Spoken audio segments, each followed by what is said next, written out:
L'handicapé, c'est une personne à part entière. Ce que moi j'ai remarqué et je vis, l'handicapé dans ce pays ou bien dans ces régions-ci, l'handicapé n'a pas droit à la parole.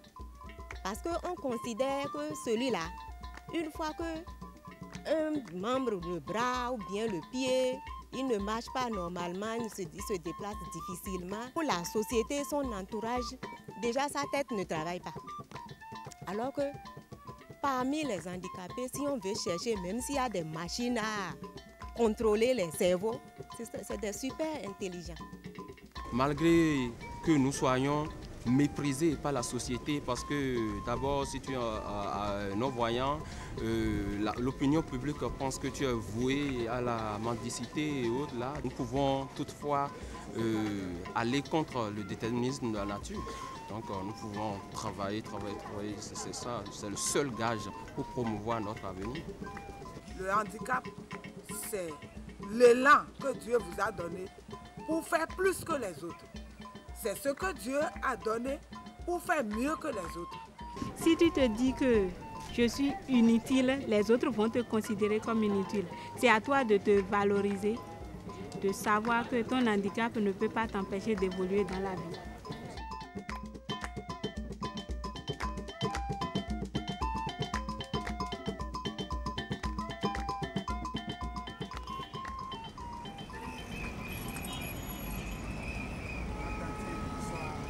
Sempiternel tableau de désolation exposé aux abords des magasins et des feux tricolores. Des personnes handicapées faisant la manche à tout venant au coin de la rue. Ces images tendent à cristalliser dans l'imaginaire collectif que la personne handicapée est une perte pour la société. Et pourtant, tout n'est pas perdu. Un aveugle peut faire encore beaucoup de choses. Donc, c'est vrai qu'on a perdu quelque chose qui est très très important, mais tout n'est pas perdu.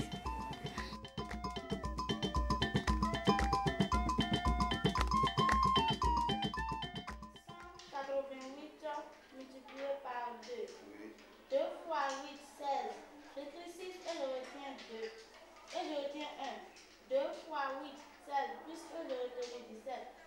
J'écris 7 et je retiens 1. Bien plus que de la pitié, les personnes handicapées ont besoin de la solidarité collective et des structures d'encadrement pour favoriser leur pleine participation à la vie sociale. C'est un droit consacré par la Charte internationale des droits de l'homme ainsi que les lois républicaines du Bénin. Dans le cadre de la mise en œuvre de la décennie mondiale des personnes handicapées et du principe de l'égalisation des chances proclamé par l'Assemblée générale des Nations unies en 1982, l'État béninois a initié, en collaboration avec le Rotary International, la création du Centre de promotion sociale des aveugles et amblyopes de Sébeya. Ce qui était une expérience pilote au départ se révèle aujourd'hui comme un centre de référence en matière d'intégration sociale des aveugles par l'éducation. Debout!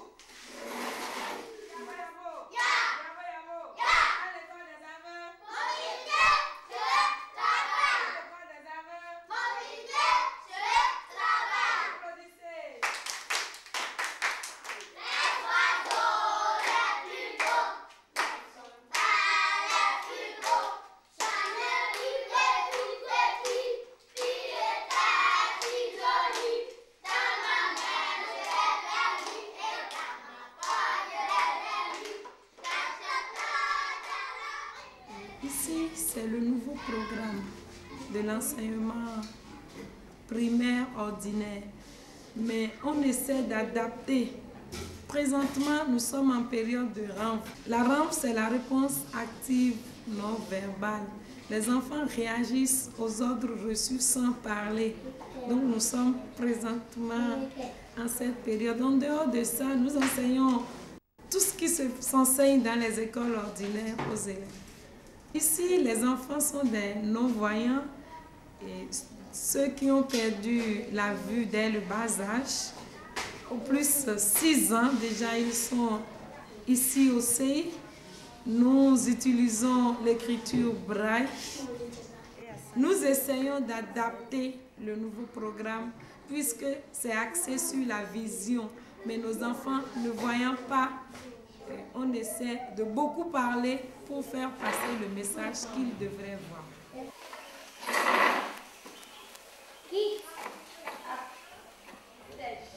Nous sommes en 2002.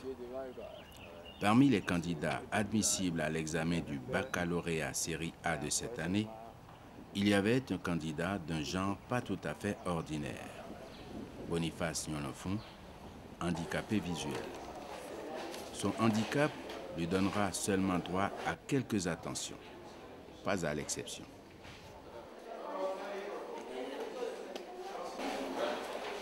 You have to give me a list of tests you have studied in class.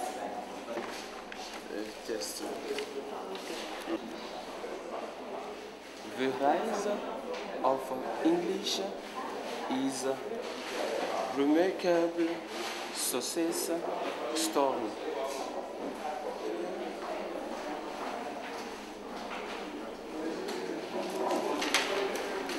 You just tell me what you understand through the test. The test explain the traditional English and modern English. Je viens de passer l'épreuve en biologie et puis l'épreuve orale en anglais. Pour l'épreuve orale en biologie, c'était un tirage. C'était tombé sur la mitose. Bon, c'est le début du cours de l'année, donc j'ai essayé de faire le maximum. Elle a voulu me tendre des pièges, mais j'ai fini par les surmonter.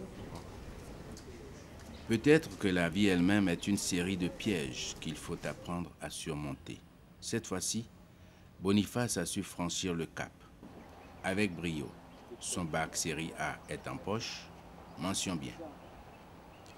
Ce résultat est l'aboutissement d'un processus d'adaptation qui amène la personne handicapée à passer de l'état de dépendance à l'étape d'autonomie, puis à l'affirmation de sa personne. À cette phase, le handicapé visuel apprend à maîtriser 2 outils essentiels, la canne blanche pour acquérir son autonomie à la marche et l'écriture braille pour ouvrir les portes du savoir. Vous avez vu vos camarades qui sont en train de jouer le ballon dans la rue. Quel conseil vous allez leur donner et pourquoi ce conseil-là? La moto peut nous écraser. Un bas pour lui.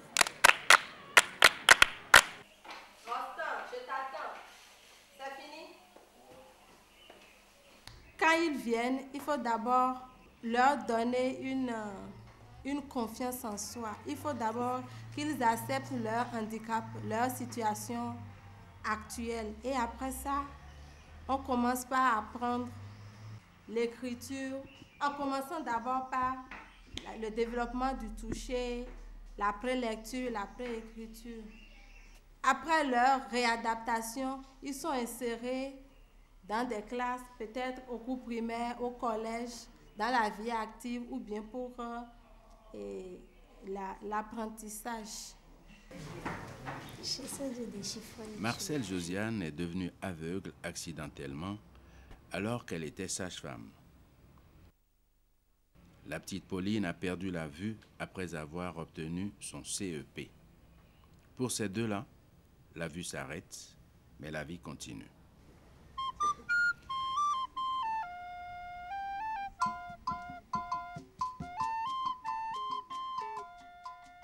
La vocation première du Centre de promotion sociale des aveugles et amblyopes de Segbeya est d'aider le handicapé visuel à s'insérer durablement dans la vie sociale, quel que soit son niveau et ses aptitudes.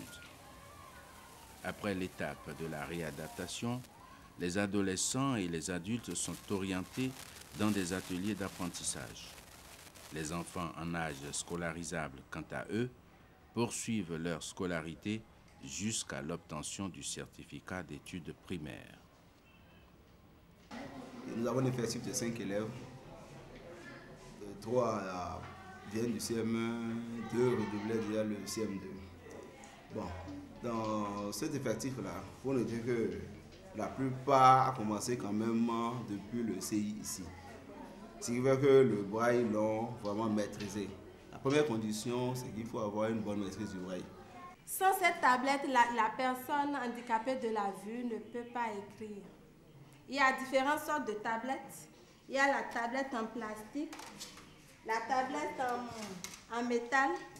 Là, on déplace la réglette. Il y a de petits formats et de grands formats. On écrit sur la tablette avec le poinçon. Pour pouvoir placer la feuille, tout ça, ça prend parce que quelqu'un qui ne voit pas, on est obligé de tout lui apprendre. Donc, il faut pouvoir placer la feuille et pouvoir se déplacer librement en écrivant. Nous avons le poinçon et c'est un bic qui ne se gâte pas.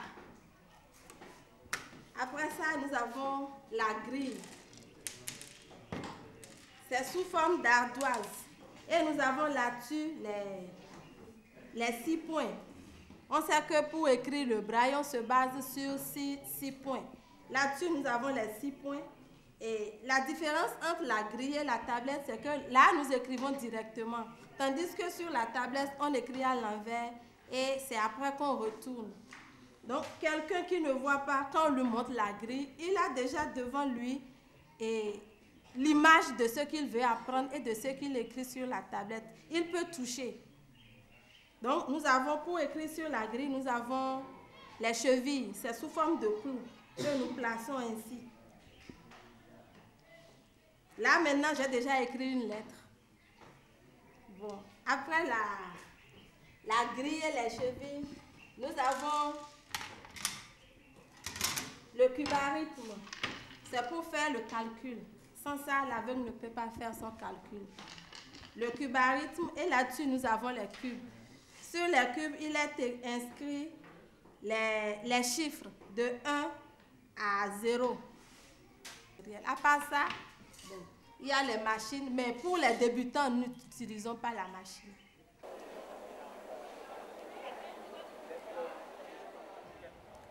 C'est au cours du cursus secondaire que commence véritablement l'étape de l'intégration sociale. Le collège d'enseignement général de Segbeya intègre à son effectif des handicapés visuels.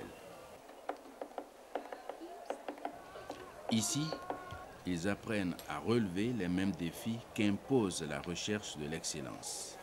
Leurs résultats scolaires battent des records, même si quelque part, ils restent limités dans leur orientation.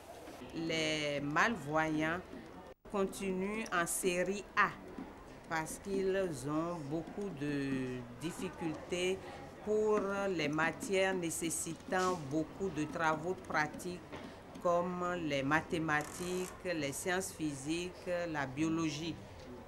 Nous avons, nous aussi, professeurs d'histoire et géo, quelques difficultés avec eux en géographie pour les croquis et cartes. Ils tiennent quand même parce qu'ils étudient mieux leurs leçons. Les professeurs, quand ils font 2 heures de cours pour un voyant, il faut 3 heures de cours pour un malvoyant. Donc, ils perdent plus de temps pour ces malvoyants que pour les voyants. Donc, ce qui demande alors un effort, un surplus d'effort au niveau de nos professeurs. En ce qui concerne leur intégration, il leur faut vraiment une salle digne de ce nom. Parce que le CESEC ne dispose pas beaucoup d'infrastructures. Nous avons mis à leur disposition une petite salle. Donc, il va falloir que les gens pensent, que l'État pense à la construction d'une salle, d'une grande salle, pouvant leur permettre, lorsqu'ils ont des heures d'études, d'aller dans la salle, de pouvoir s'entraîner à l'écriture braille, de pouvoir revoir leurs cours. Une salle ressource, par définition, c'est une salle où se retirent les aveugles pour recevoir des instructions complémentaires par rapport à leurs cours ou bien approfondir ce qu'ils ont déjà eu à faire.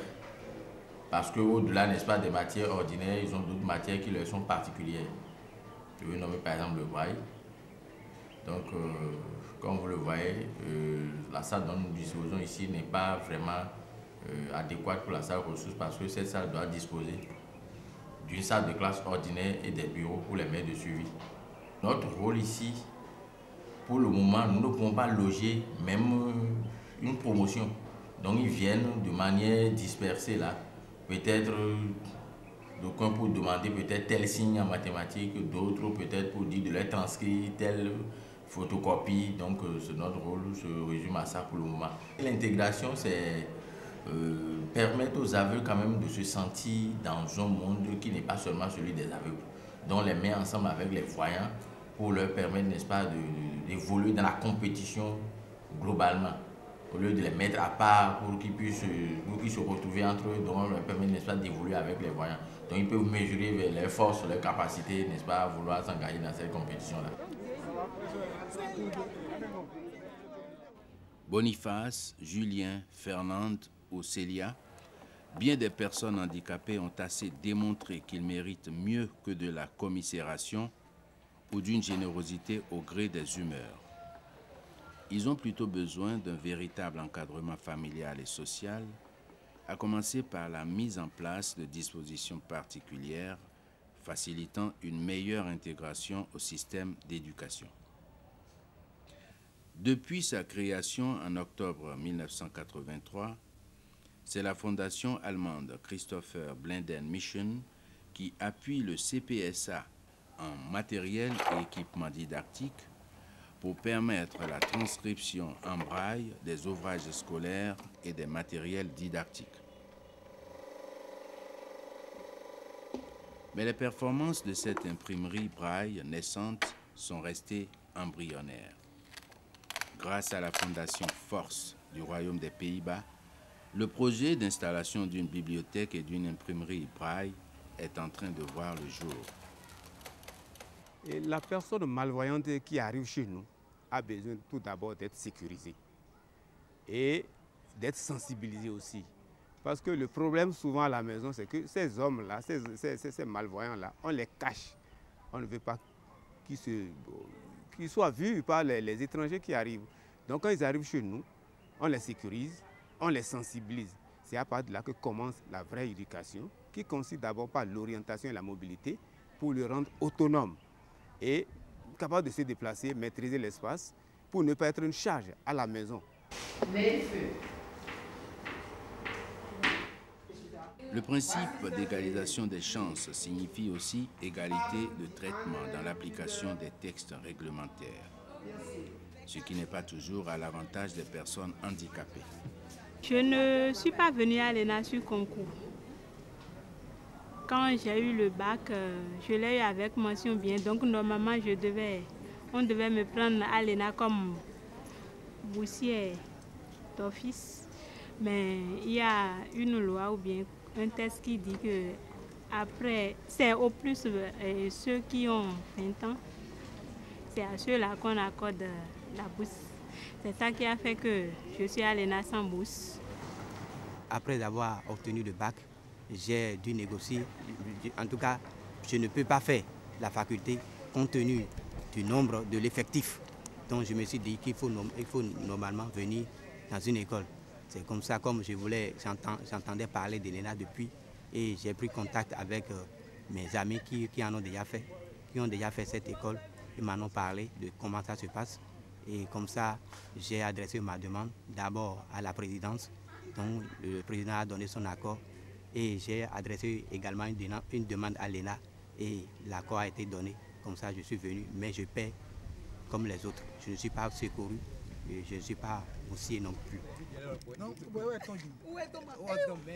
Ces personnes donc, ont certains handicaps, ce qui fait que pour les suivre, il faut que donc, du point de vue pédagogique, on tienne un peu compte donc, de leurs handicaps. C'est ça qui a fait qu'au niveau de l'École nationale d'administration et de magistrature, nous essayons donc d'adapter la pédagogie donc, à ce type de personnes.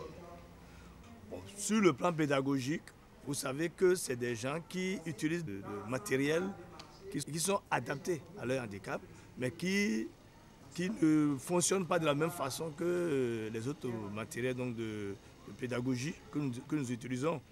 C'est ça qui fait que les enseignants sont obligés donc de leur prêter un peu plus attention pour voir au moment où ils doivent tourner donc leur écritoire, leur genre d'ardoise, au moment où ils doivent ajuster donc leurs feuilles.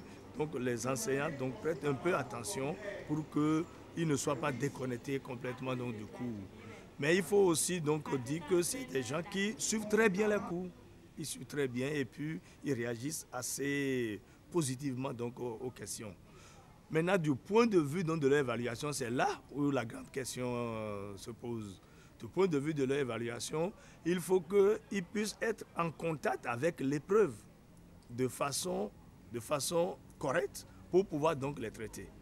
Donc pour le faire, nous invitons les instructeurs donc, qui connaissent l'écriture braille et qui arrivent donc 2 heures avant le commencement des épreuves et qui essaient donc de traduire les épreuves donc, en écriture braille qu'on envoie donc aux étudiants.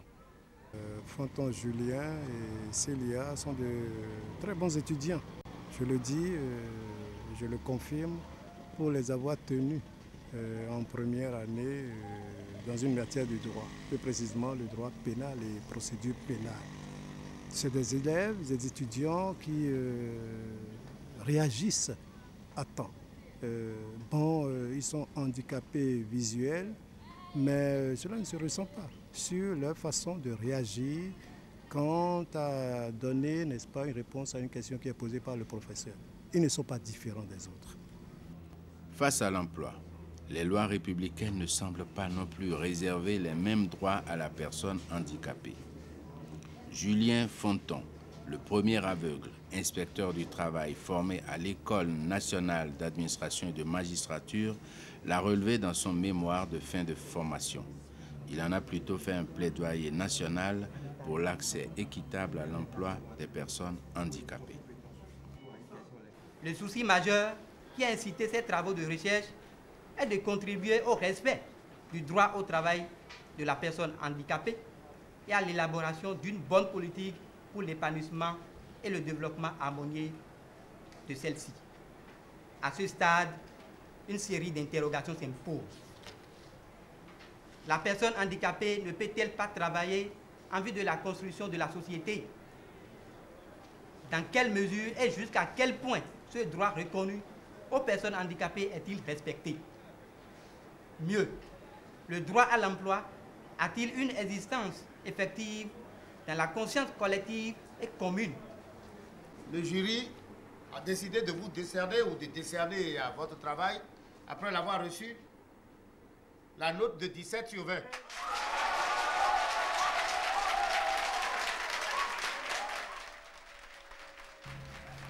Un résultat qui force l'admiration. Une belle démonstration de talents intellectuels, témoignage de l'audace, voire de l'orgueil d'une personne handicapée qui s'affirme. Quand on a arrêté le sujet, j'ai dit ceci. Baba Touné, est-ce que tu ne vas pas faire ton mémoire à 2? Il dit, monsieur, jamais. Sinon, on risque de croire que c'est l'autre qui a fait tout le travail. Je dis tout ça là, non pas aux personnes et en situation de handicap dans la salle, hein, mais pour nous, personnes dites normales. Nous qui possédons tous nos 100 centres griffes là, est-ce que nous mesurons, nous jaugeons ce qu'on appelle la dignité de la personne humaine? Et comment l'individu doit garder l'intégrité de sa dignité? Julien, Célia, Fernande et les autres sont des exemples de réussite de personnes handicapées, mais ils sont aussi les porte-étendards d'une catégorie de personnes dont l'intégration au système d'éducation pose encore beaucoup de difficultés. Les matières dans lesquelles on écrit beaucoup au tableau, où il faut des schémas, des cartes, où les profs donnent de polycopes. Donc moi je suis en quelque sorte disqualifiée ou bien pénalisée parce que quand on donne les polycopes, au moment où les autres ont déjà photocopié, sont en train d'apprendre, en ce moment moi je donne l'argent, je photocopie, mais j'ai la photocopie dans mon sac et je n'ai pas la possibilité de lire. C'est quand je vois quelqu'un qui est libre, il vient, il me lit un peu. Concernant les cours, j'ai copié comme les autres. Le professeur dit, moi je prends. Mais le problème qui se pose, c'est qu'on n'a pas d'accès à la documentation parce que les livres ne sont pas, les documents ne sont pas en braille. Il faut qu'on négocie avec un camarade d'abord avant de